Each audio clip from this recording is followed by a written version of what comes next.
Di bagian kedua dari materi listrik statis ini kita akan berdiskusi tentang apa yang dimaksud dengan medan listrik, atau kerap kali disimbolkan dengan huruf E besar dari kata electric field.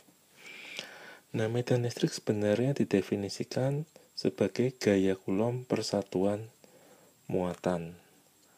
Nah, sekarang kita bisa melihat terlebih dahulu bahwa medan listrik ini merupakan suatu besaran vektor. Jadi sama seperti gaya, ia juga suatu besaran vektor. Nah, kalau misalkan kita punya suatu muatan positif, maka pada sebuah titik yang berjarak R dari muatan itu akan terdapat medan listrik yang dikarenakan oleh muatan tadi dengan arah menjauhi muatan itu. Jadi misalnya titiknya di sini juga sama, menjauhi, dan seterusnya.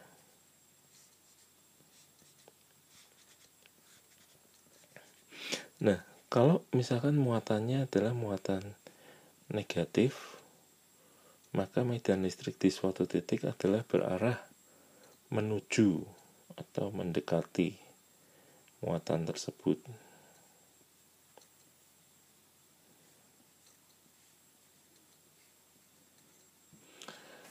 Nah, sebenarnya dari sini kita bisa melihat bahwa ketika ada dua buah muatan yang misalkan berlainan jenis, positif dan negatif, maka kita bisa melihat garis-garis medan listrik di sekitar muatan tersebut, yakni bahwa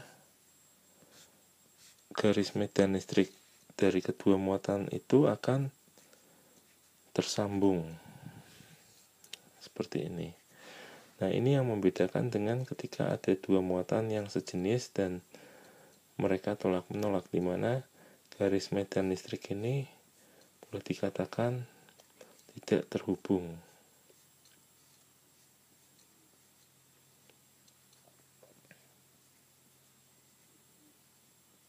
Jadi dari sini bisa kita lihat perbedaannya, interaksi antara muatan yang sama sejenis atau muatan yang berlainan jenis, di mana dari garis-garis medan listriknya kita bisa katakan mereka tolak menolak atau tarik menarik.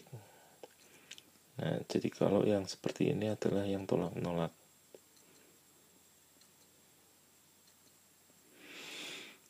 Baik.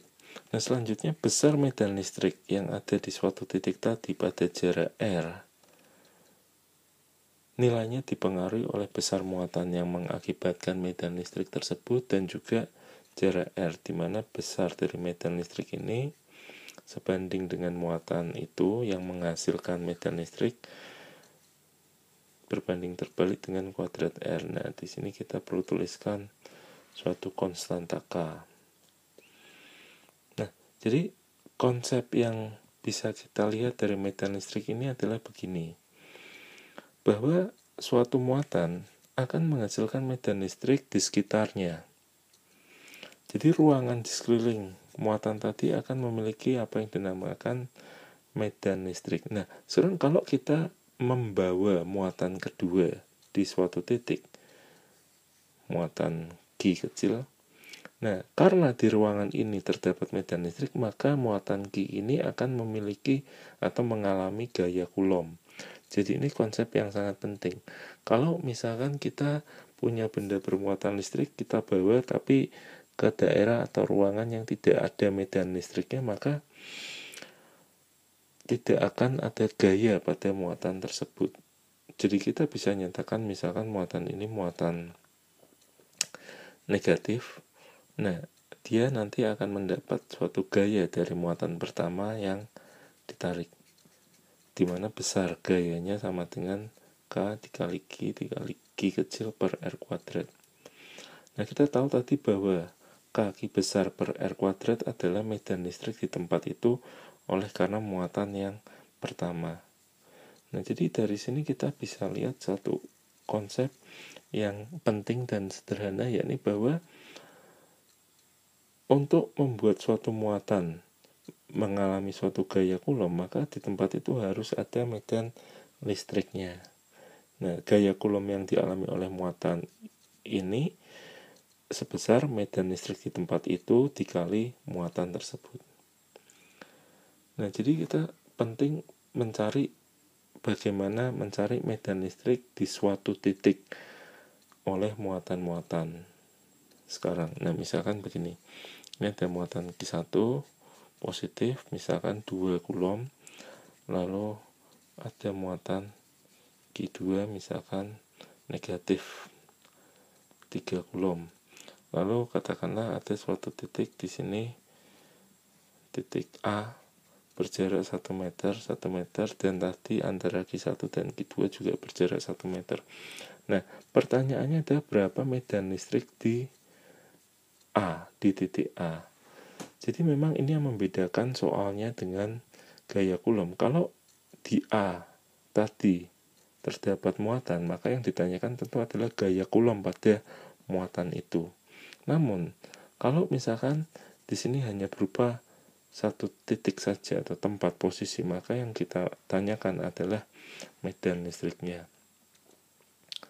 Nah, cara pengerjaannya sama, yakni pertama kita memikirkan terlebih dahulu bagaimana arah medan listrik di A oleh karena Q1 dan oleh karena Q2. Oleh karena muatan Q1, arahnya adalah menjauhi, ini kita sebut E1, dan oleh karena Q2 arahnya mendekati Q2, karena muatan ini negatif. Nah, setelah kita pikirkan arah-arahnya, baru kita cari besarnya masing-masing, dimana E1 sama dengan K dikali Q1, 2 dibagi dengan kuadrat jaraknya, 1 kuadrat. Begitu juga dengan medan listrik E2, K dikali, nah di sini kita juga tidak usah memasukkan tanda muatannya, hanya langsung dimasukkan nilainya saja, ini 3 dikali 1 kuadrat. Nah, jadi besar dari medan listrik E1 sama dengan 2K Newton per Coulomb, satuannya Newton per Coulomb, sementara yang medan listrik E2 3K Newton per Coulomb. Kalau sekarang kita sudah punya nilai-nilai dari medan listrik E1 dan E2, yakni tadi bernilai 2K Newton per Coulomb. Sekali lagi K di sini bukan kilo tapi 9 kali 10 pangkat 9. Nah, selanjutnya untuk menghitung totalnya maka kita akan menggunakan resultan, di mana pada kasus ini kita bisa lihat bahwa jika ini sudutnya 60, maka sudut antara E1 dan E2 di sini 120 derajat. Jadi kalau kita gambarkan secara resultan, maka medan listrik totalnya, hati-hati, ini medan listriknya tidak harus pada arah horizontal, namun kita memang menggambarkannya seperti itu, namun bukan berarti horizontal, sebesar E1 kuadrat tambah E2 kuadrat ditambah 2 kali E1 kali E2 dikali kosinus 120 derajat. Jadi sama dengan akar 2K kuadrat ditambah 3K kuadrat ditambah 2 kali 2 kali 3 dikali kosinus 120. Nah, ini tadi K-nya semua kita bisa keluarkan untuk kita tulis di depan sini. Ini adalah medan listrik di titik A.